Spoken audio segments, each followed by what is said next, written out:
Hey, you all. This is a special episode of True Crime. This one was a spur of the moment because I was doing a little research and a friend of mine happened to message me, call me, and he mentioned this true crime. It's 2022 University of Ohio killings. So I did a little research, and this one happened last year, November. Let me look. November. Okay. Hopefully, you all can see it. Okay. So I'm just going to read it to y'all because I don't think you'll be able to see it. But this happened in the early hours of November 13, 2022.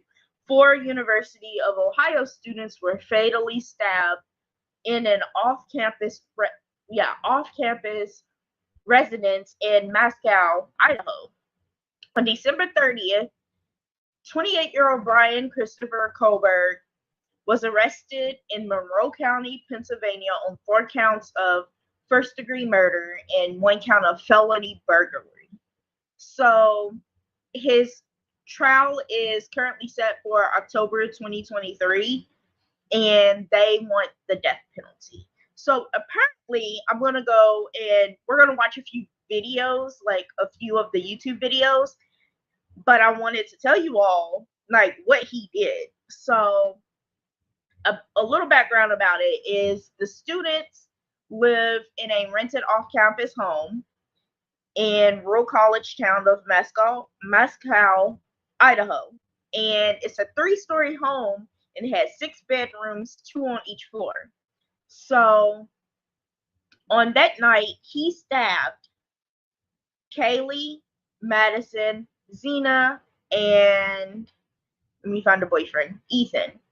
And okay, I'm still in shock that this man did that. Apparently, he was 28, Kaylee was 21, Ethan was 20, Zena was 20, and Madison was 21. He was 28. And apparently, what I'm getting is that he liked one of them and was stalking one of them. But we're going to get into it when we look at the videos because I don't know. This is crazy. Apparently, one of the surviving roommates, saw him and described him to the police, and that's just a lot. But we're gonna watch the video instead, so that we can get a better background instead of reading it. But wow. Okay, so in the summer of 2022, he moved to Washington State to pursue a PhD at Washington State University in Pullman. Its campus is less than 8 miles away from Idaho, where they lived. What? I want to know what happened. Like, why? What was his motive? I just want to know what his reasoning for. I mean, it doesn't matter what his reasoning is. He shouldn't have done that. But I want to know why. Like, this was the events right here. This is what all happened. But we're just going to watch the videos. We're just going to see them straight to the videos. So, let me find them for you all. So, let's see. Because I'm curious to watch them too. It's my first time watching them. But, okay. So, we're going to do this one first.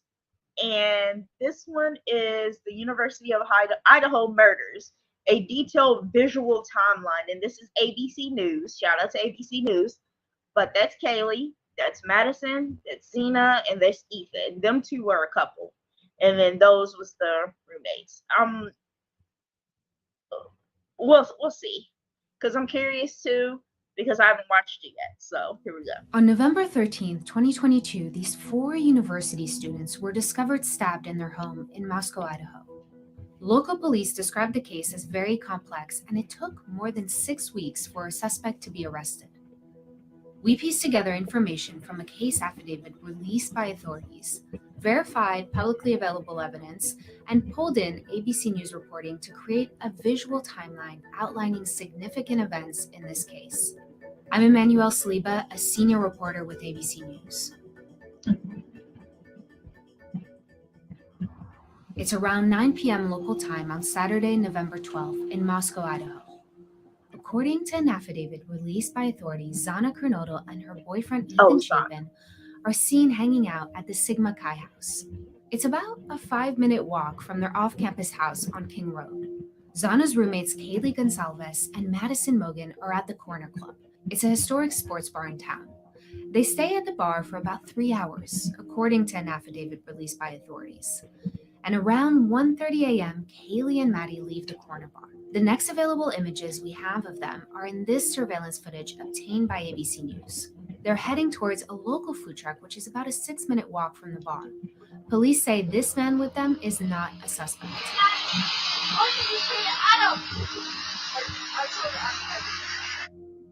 This is the grub truck.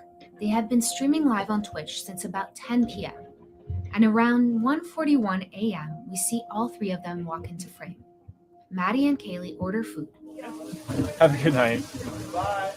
Hello. Hi. Welcome back. Thanks. Hi. This is Sadie. She's on Verizon. I want to know his reasoning for murdering these poor kids. Like, they all had a future. Why? I would like the car banana. Okay. Yeah, Cool. Thank you. absolutely. How many more do you need? Uh, That's the second one? Awesome. Don's mom. And then you said $10. Perfect. Cool. Thank you. 478. Thank you very much. They wait around for about 10 minutes. Around 1:51 a.m., they grab food from the truck window and walk out of frame. Police confirm that at this point they get picked up by a car service, and about 6 minutes later, they arrive at home on King Road. According to an affidavit, Ethan and Zana are already in the house, along with 2 other roommates. 2:47 a.m., according to police, a phone belonging to the suspect, Bryan Kohberger, stops connecting to the cell network in nearby Pullman, Washington. This is where he lives and studies criminology as a PhD student at Washington State University.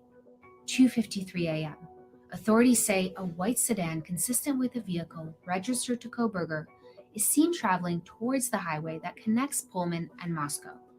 It's only about a 10-mile drive between the two cities. At 3:29 a.m., surveillance footage obtained by police from the King Road neighborhood captures a white sedan making an initial drive by the victim's house. Authorities say this car will make another 2 passes in the next 30 minutes. It's 4 a.m. According to the affidavit, Zana receives a DoorDash delivery, and a source tells ABC News that the delivery is contactless and the order is left at the front door. A surviving roommate would later tell authorities that around this time, 4 a.m., she wakes up to what sounds like Kaylee playing with her dog in the room on the 3rd floor. She also reports hearing someone say, "There's someone here." 4:04 a.m., authorities say the white sedan is seen driving into the neighborhood a 4th time. 4:12 a.m., according to phone records obtained by police, Zana is awake and using TikTok. The affidavit states that the same surviving roommate says she hears what sounds like crying coming from Zana's room. She opens her door a second time and says she hears a male voice say something to the effect of, "It's okay, I'm going to help you."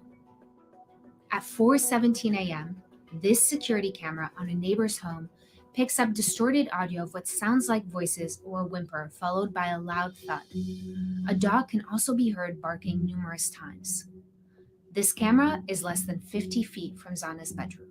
The affidavit states the surviving roommate then opens her door a 3rd time. She sees a masked man walking past her towards the sliding glass door in the kitchen. In frozen shock, she locks her door. 4:20 a.m., police say the white sedan is seen leaving the neighborhood at a high rate speed. 5:25 a.m. Authorities say that same vehicle is seen on 5 cameras back in the Pullman area, near where the suspect lives. And then, between 9:12 and 9:21 a.m., police say data collected shows the suspect's phone appearing near the scene of the murders. About 8 hours after the killings, a 911 call reports an unconscious person at the scene of the crime. Shortly after, Moscow police discover the bodies of 4 students. The facts of the case that we know right now. November 16th, police reveal the 4 victims were stabbed to death. The 4 were stabbed with a knife, but no weapon has been located at this time. We are eternally grateful that we spent so much time with him. This is Ethan's mom on November 30th at a vigil honoring her son and the 3 other victims. That's the most important message that we have for you and your families, is to make sure that you spend as much time as possible with those people, because time is precious and it's something you can't get back. We're looking for a 2011 to a 2013 Hyundai Elantra. December 7th, no suspects have been publicly identified, and Moscow police appeal to the public for help. Any assistance you can give us, anybody that owns one, anybody that knows of someone who owns one or may have been driving one, if you could get a hold of us through our tip line or call us directly, we'd appreciate that. December 15th, Kohberger and his father are driving eastbound on I-70 when they get pulled over by a Hancock County Sheriff's deputy. Hello. How you doing? How y'all doing today? Good, good. Take a look at your driver's license real quick if I could. See, he's right up on that van, man. He was right up on the back end of that van. So you're coming from Washington State University? And you're going where? Oh. How we see he's so calm after killing 4 people. He's psycho. For hours. Hours, days. They're driving across the country to their family home in Pennsylvania. Okay. But do me a favor, don't follow too close, okay? 10 minutes later, they are pulled over again, but this time by Indiana State Police.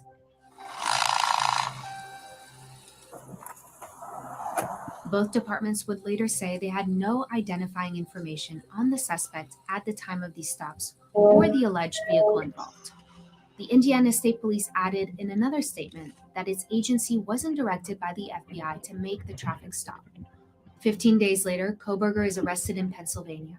The FBI identified the suspect by linking DNA evidence from the crime scene to a public genealogy database. January 3rd, he is extradited back to Idaho, where he is charged with felony burglary and 4 counts of first-degree murder. In a statement, his extradition lawyer in Pennsylvania said his client was eager to be exonerated. The suspect remains in custody, awaiting his next court appearance in June. Oh my God. So I found more videos about this case. Sorry if I sound like I'm about to cry, because that's sad. That's really, really sad.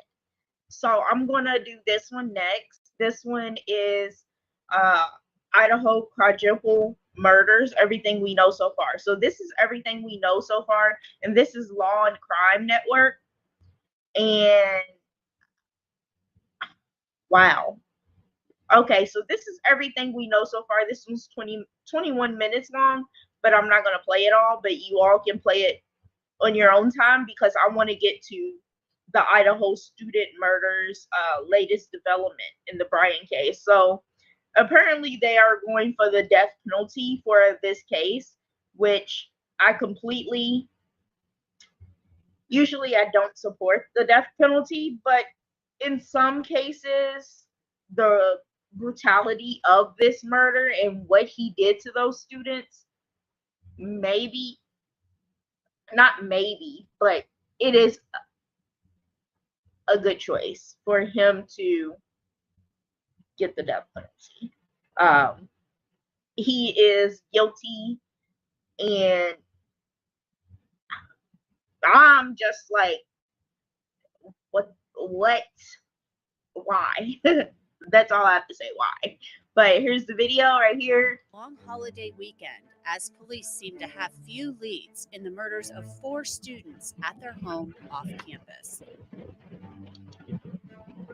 I'm Anjanette Levy, and welcome to Law and Crime's Sidebar Podcast. We are taking a closer look at what we know so far in the murders of those 4 students a little more than 2 weeks ago. Maddie Mogan, Kaylee Goncalves, Ethan Chapin, and Xana Kernodle had been out for the night and were killed sometime after they returned home in the early morning hours of November 13th. Maddie and Kaylee were captured on a Twitch stream video at the Grub Truck. That was a food truck. Shortly before they went home for the night. They had been at the Corner Club bar before that. Ethan and Xana were dating and had been at a party at the Sigma Chi house earlier in the evening. Here's Captain Roger Lanier of the Moscow Police Department discussing the timeline so far. Wix is your platform. Since we already watched this one, I want to go towards the case because they have the Law and Crime sidebar case that is out now. Here it is right here. And that's Bryan right there, the murderer. So here it is. Right around the corner, we delve into some of the latest details in the Bryan Kohberger criminal case, including why the defense is so interested in a surviving roommate. Retired FBI agent and attorney Bobby Chacon discusses. Welcome to Sidebar, presented by Law and Crime. I'm Jesse Weber.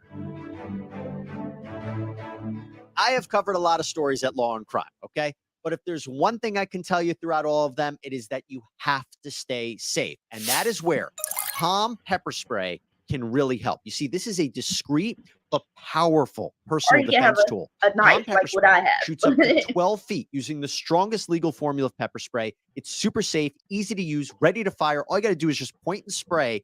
The best part, we got a promo. Let me just pause that real quick and say this, because people have these things and they act like they scared to use them. As soon as somebody is coming up towards me with acting like they're going to hurt me, then that's spread right in their mouth.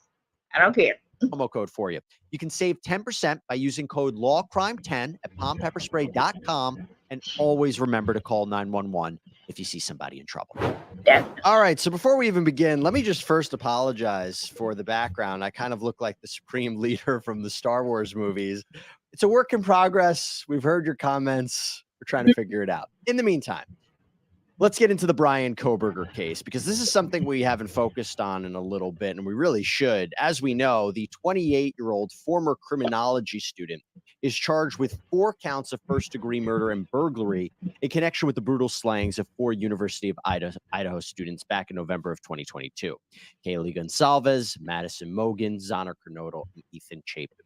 And we are all anticipating what the prosecution is going to present in Kohberger's upcoming preliminary hearing, which is scheduled for the week of June 26th. As we know, preliminary hearings are the opportunity for the prosecution to present evidence of probable cause that he committed these crimes, all in support of these charges, also that this case can ultimately proceed to trial. That's the purpose of a preliminary hearing. This is the prosecution's burden to basically show their hand. As we know, the defense can cross-examine these witnesses, the state's witnesses, maybe even present their own evidence. So it's really interesting. So as we wait for all that, there have now been some recent developments that I want to get into. And that brings me right now to retired FBI agent and attorney Bobby Chacon. Bobby, so good to see you. Friend of the program. Haven't seen you on Sidebar in quite some time, so it's good to have you back. It's good to be back, Jesse. Thanks a lot. Yeah, so let's start with the major development. The major development regarding Bethany Funk. Bethany Funk was one of the 2 surviving roommates in that house. She was in the house when the killings happened in the early morning hours of November 13th. Now, Kohberger's defense originally subpoenaed her to appear at the preliminary hearing, but then both sides agreed to quash that subpoena because Funk has agreed to be interviewed by the defense in Reno, Nevada, where she lives. Now, the question is, why do they want to speak with her? Well, according to an affidavit that was filed by the defense's criminal investigator, Richard Battanti, wrote, quote, Bethany Funk has information material to the charges against Mr. Kohberger. She was interviewed by police on several occasions. She disclosed things she heard and things she saw. Portions of information Miss Funk has is exculpatory to the defendant. Miss Funk's information is unique to her experiences and cannot be provided by another witness. Wow. Okay, so Bobby, as we know, exculpatory means information that would show Bryan Kohberger's innocent. What do you make of that? Well, yes, it does. That's exactly what exculpatory means. However, the interpretation of whether a piece of testimony is exculpatory or not is very open to interpretation. And so, while the investigator says she has things or stuff that is exculpatory to Bryan Kohberger, Man, Bryan, you killed those poor kids. interpretation of that, whatever that be. So arguably, in a case like this, in this case in particular, she is probably the most important witness. She's the only living eyewitness, if you want to call her an eyewitness, to the crimes that happened. So she. Well. Also, we have Dylan Mortensen, who's the other surviving roommate. She's the one who allegedly saw the killer.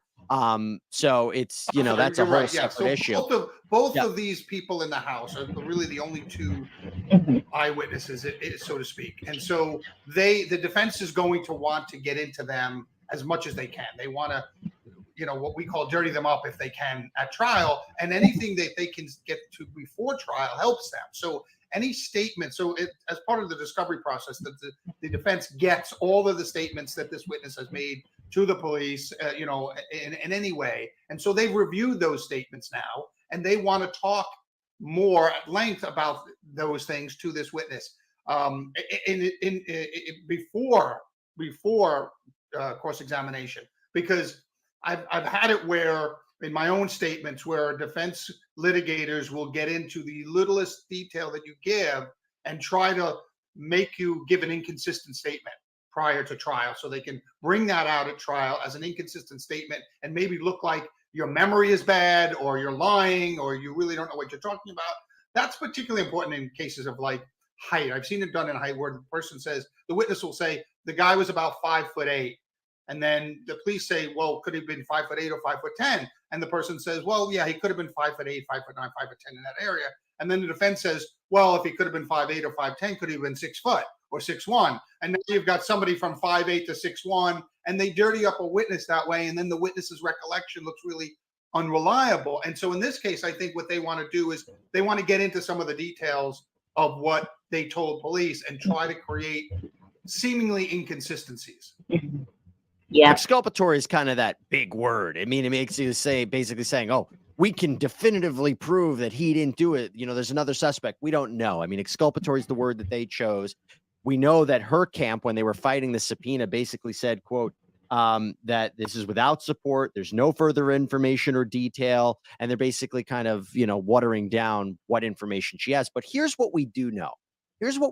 Bobby, that she and this other roommate, Dylan Mortensen, were inside that residence at the time of the killings, that they were roommates to the victims. We believe that Miss Funk was in the first floor bedroom.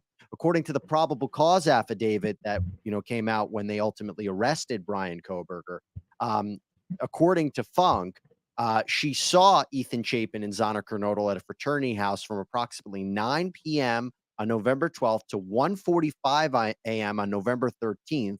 She also estimated that at approximately 1:45, both Chapin and Kernodle returned to the residence. She also stated that Chapin didn't live in the King Road residence, which we know he was a guest of Kernodle. And she also said, or was also said in this probable cause affidavit, that Funk and Mortensen both told police that the other occupants of the home returned back November 13th at around 2 a.m. and that they were asleep or at least in their rooms by approximately 4 a.m. But there's one other thing. In the probable cause affidavit, apparently police reviewed forensic downloads from Funk's phone and determined that the homicides occurred between 4 a.m. and 4:25 a.m. So that's important information about the timeline. Remember, according to this criminal investigator, that whatever information Funk has, it's unique to her. What I want to know is his motive. Why did he murder those people? Why did he enter the?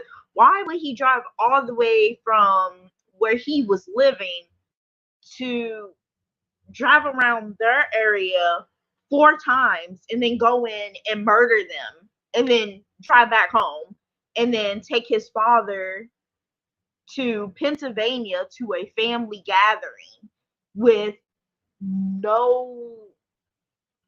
nothing? Like, he didn't even care. Like, he's just like, oh, well, we're going to Pennsylvania, blah blah blah. Like, you just murdered 4 people, dude. Like, how are you not? I just don't get it. He's a true psychopath. Is there anything about that, the fact that she's so instrumental in putting the timeline, that the defense is trying to chip away at? Because if they can say the killings didn't happen at these times, or her timeline's wrong, that may help Bryan Kohberger. Sure, it may help him, but it's hard to see how that can be exculpatory. In other words, you know. Yeah. I don't know. He's crazy. Prepared to prove that Bryan Kohberger was somewhere else at that time.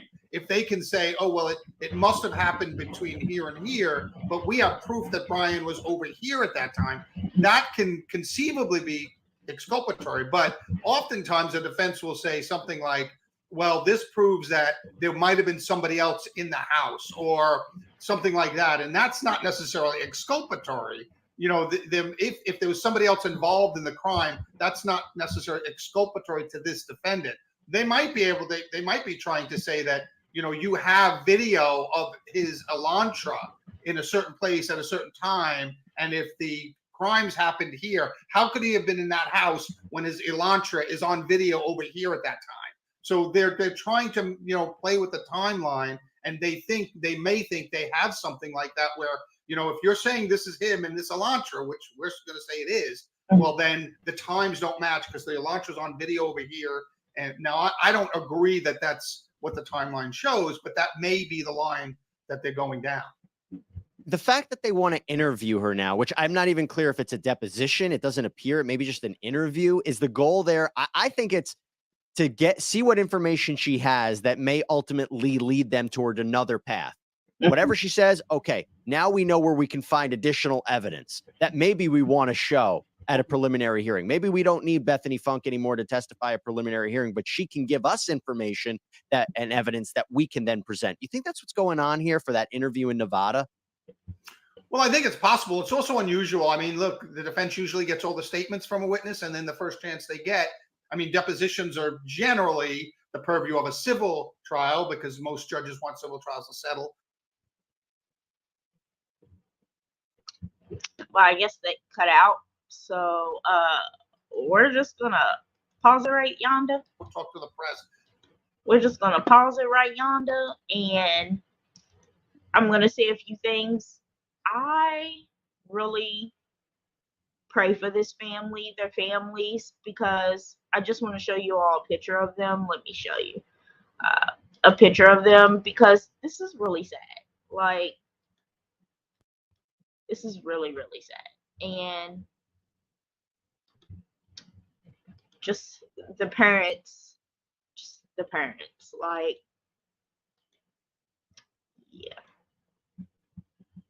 And I'm trying not to get emotional, but here are the four college students who were murdered, and it's just sad. It's so sad. There they are, beautiful women, all 3 of them, and a handsome young man. It's sad. That was the murder weapon. Killed on the top floor, killed on the top floor, killed on the second floor.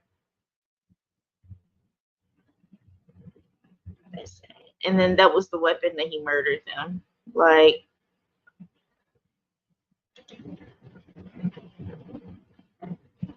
that's sad, sad, sad. Man. Mom of victim's boyfriend. Oh, this one is the victim right here. This is the one that passed away. And that's her boyfriend. That's so sad. And then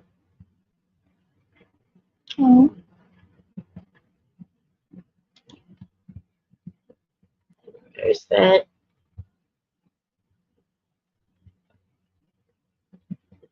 And then here's the murderer, Bryan. I wonder how they got to the conclusion that it was him, though. Like, that's Maddie, Kaylee, Xana. I think that's what Xana. I'm not pronouncing her name right. And then Ethan.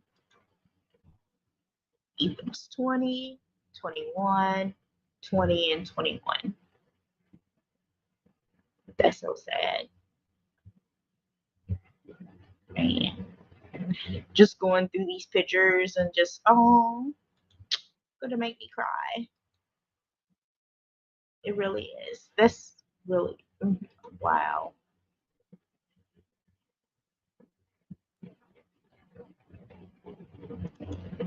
I just hope they remind him every day of the people that he killed, of the young women and the man he killed. Like, it's so sad. I hope they send him pictures of them every day and be like, this is what you did. You murdered them.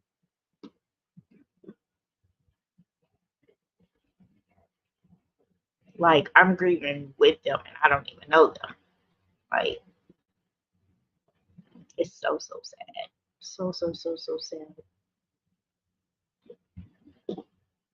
But if you would like to watch more of the videos, then you can go on the website. It is, not the website, the YouTube channel. It's Law and Crime Network podcast, and you can watch the rest of it because I can't watch any more of it because it's going to make me sad and cry. So, trying to be tough here, but rest in peace to those three, well, four young students, and I hope he gets what he deserves. That's all I'm going to say. Get what he deserves.